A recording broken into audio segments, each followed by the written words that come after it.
সালাতে ফরজ আছে, ওয়াজিব আছে, সুন্নাহ আছে। খেয়াল করে বুঝবেন। ফরজ যদি নষ্ট হয় সালাত ভঙ্গ হয়, you have to repeat your সালাত।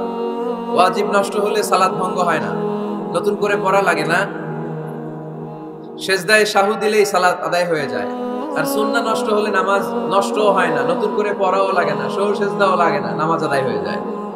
সুন্নাহ নষ্ট হলে এই যে হাত তোলা না তোলা, এটা সুন্নাহ। আমিন জোরে বলা না বলা, এটা কি সুন্নাহ, যেটা কোনো কারণে কেউ না করলেও তার নামাজ কবুল করে নিবে কে?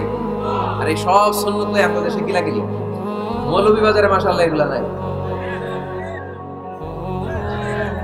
এখানেও আছে। এগুলার অবসান ঘটুক, আমরা চাই কি চাই না? আর কত এই ছোটখাটো বিষয় নিয়ে আমরা এই বিভেদের প্রাচীর আর দেয়ালকে উঁচু করবো আমাদের মাঝখানে? কবে আমরা ঐক্যের সিন্ডিকেট করব? কবে? আর কবে সাদা মনের মানুষ হব? কবে? আর কত? অনেক হয়েছে, আর না, এবার থামেন। বিভেদের প্রাচীরকে ভেঙে চুড়িয়ে দেন। ঐক্যের এমন সিন্ডিকেট করতে হবে যাতে কোনো অপশক্তি ঐক্যকে ভাঙতে না পারে, বানচাল করতে না পারে। চিল্লায় বলেন ঠিক কিনা?